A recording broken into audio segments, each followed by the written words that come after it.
We're getting closer to 2012, and I think it's only fitting to actually take a look back at earlier. You know, this week I asked Billboard chart expert Keith Caulfield, he's our chart expert, who is actually on vacation right now, and that's why he's here to join me for our special list. Now, these coming up for you are the most popular songs of the year across all genres, ranked by radio, airplay, sales data, and streaming online activity. So what we're going to do now, guess what we're going to do? You want to tell them? No, you don't? All right. I wish my daughter was like this. Take a look and listen at the top 10 best of 2011. So here's the package. Thank you so much. That was just absolutely... Well, here we go. This is a very special moment. We've got Keith Caulfield on the couch again because this is our very special edition of our countdown. This is, go ahead. It is the year-end Hot 100 Top 10 Countdown. All right, I am so excited. So should we get to it? Please. All right, 2011, what an amazing year. Let's go to the list, starting with Black Eyed Peas at number 10 with Just Can't Get Enough. Just Can't Get Enough, the Black Eyed Peas. Now, this song peaked at number 3 earlier this year.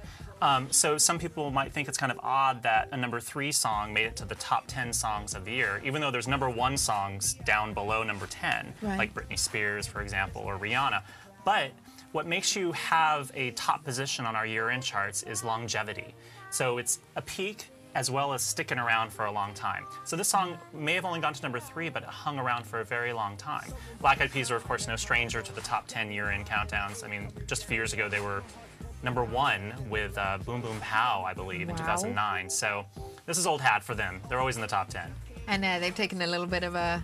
They're simmering down right now. And so 2012, look forward to some new music from them. At number 9, it's Move Like Jagger. Yes, it made it, featuring Christina Aguilera. I love it. I feel like we talk about this song often. Actually, I know. It's such a recent top 10 currently. It's one of the most recent songs that's in the year-end top 10 this year.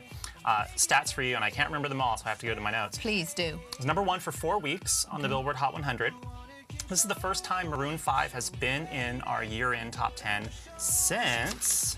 Whoa, we opened up the paper. There's so many words. Since 2004, when This Love was the number 4 single of the year. Okay. And for Christina Aguilera, the featured artist on this song, she hasn't been in the year-end top 10 since 1999. Ooh, girl. With Genie in a Bottle, and that was the number 7 hit of 1999. So clearly a comeback for both acts this year. So kudos to them. And you know it's one of my favorite songs. So Sitting Pretty in Pink, the always colorful and gorgeous Nicki Minaj with a little bit of super bass. Here she is. Such a big year for Nicki. I mean, number 8.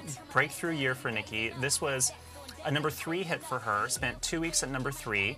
The song actually was the biggest hit for a solo female rapper in nearly a decade. The last person to go higher was Missy Elliott with Work It. Wow. And obviously, you know, she just won Billboard's Rising Star of the Year at our recent Women in Music event in New York. She was nominated for a Grammy for Best New Artist. The album, Pink Friday, went to number 1. Everything is hidden, so congratulations to Nicki on having one of the top 10 songs of the year. Absolutely. I know in 2012, I'd love to see Nicki with Queen Latifah, MC Lyte. Have all the rappers come together. Have all the rappers come together, yeah, and do a thing. I think that would be super, super, super duper, super bass neat. That's what I think. At number 7 on the year's most popular list is, should I say F-U, Forget You, Forget You, Forget You. That's it, CeeLo Green. CeeLo Green. Forget you. Forget you. Doesn't it seem like this song has been around for like 5 years? It actually seems like this song's been around for about 25. I know. Because it's that old, it's got that old riff to it, it's that old Motown sound. The song actually premiered on the Hot 100 weekly chart back in September of 2010. Oh my gosh. But because it stuck around for so long and had such a great, run on the charts, that's why it finishes at number 7 on our year-end chart. Now, the song never went to number 1. People think that it was a number 1 hit. It actually just went to number 2, which isn't bad. It was number 2 for 4 weeks, and it's the song that will simply not go away. And it's, CeeLo's biggest hit ever on his own. So It's a great look for CeeLo. It certainly is. This is the one that threw him out there, and ever since that song came out, he's been on absolutely everything. You can see CeeLo everywhere.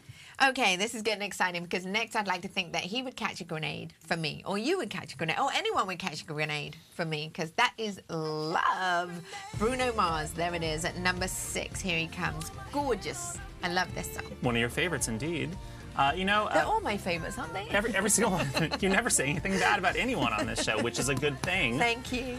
So this is the first time Bruno's ever been on our year-end top 10 chart, and obviously he's only been around for a year or two, so that's probably the reason why. It just seems like he's been around longer because he's had so many hits. Right. This was a #1 single for 4 weeks earlier this year, and it's part of the reason why it's number 6 on our year-end chart this year. All right, congratulations. In the number 5 spot, it is another one that I can't get enough of. Can't get enough of Pitbull. And this is featuring Neo, Afrojack, and Naya, and the song is Give Me Everything. So here's a really interesting chart feat about this particular song. It was a #1 hit on the weekly Hot 100 chart, but it was only #1 for 1 week. Okay. Consulting the notes, it was #1 for 1 week, but it spent a total of 7 weeks at number 2. So it stuck around I mean, it was almost like a #1. So people thought it was #1. People thought it was #1 for like 2 months, but it was really in the top 2 for like 7 or 8 weeks. So that's why it's doing so well on our year-end here. It's the first time I think Pitbull's ever been in the year-end top 10, and as well as for Afrojack and Nair. So go Pitbull. Go Pitbull, and he takes us into the number 4 spot. It's E.T. at number 4 by Katy Perry, featuring, of course, Kanye West. Kanye West, indeed. This was Katy's 3rd #1 single from the Teenage Dream album. Famously, she had 5 #1 singles from the album. Only artist ever to do that before her was Michael Jackson with the Bad album. And great company. I know, exactly, right? And this was a #1 hit for 5 weeks earlier this year. So this might not be the end of Katy, though, in the top 10, Julie. Well, I hope not. I don't think she's going to be going anywhere. Katy Perry also nabs the number 3 spot. That's why I said that on this year's most popular list with her self-titled Self-Empowerment Anthem, which is Firework. And she is a little firework, isn't she? She's a firecracker, isn't she? There's sparks coming out of people. I like her with black hair.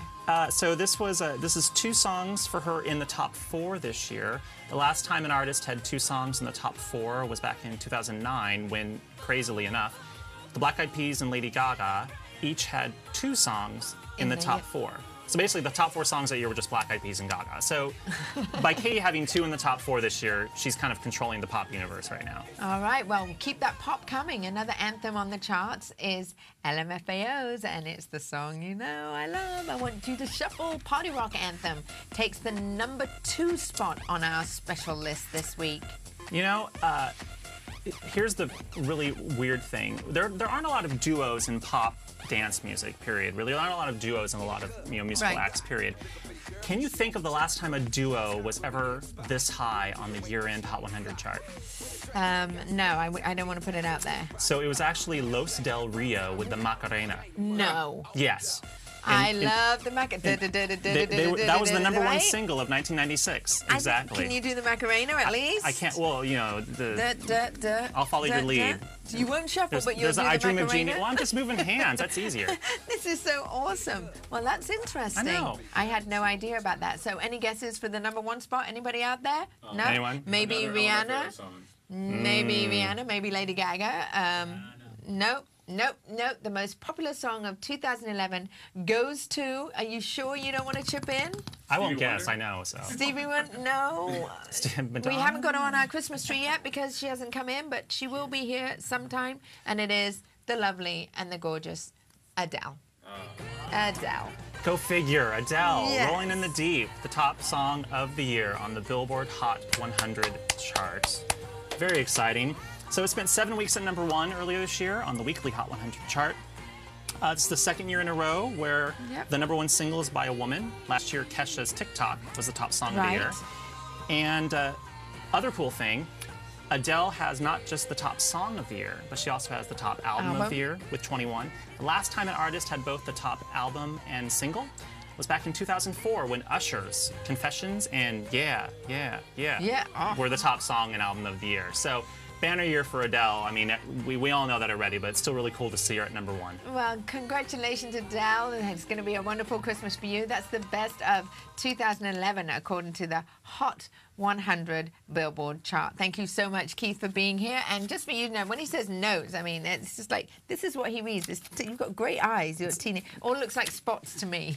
Thank you so much for joining me. Want to wish you a happy holidays. And I got to toss it back to myself now because, you know, we taped this. So take it away, Julie. Oh, my gosh. Who is that diva? She's awesome. We should hire her to host the show, maybe.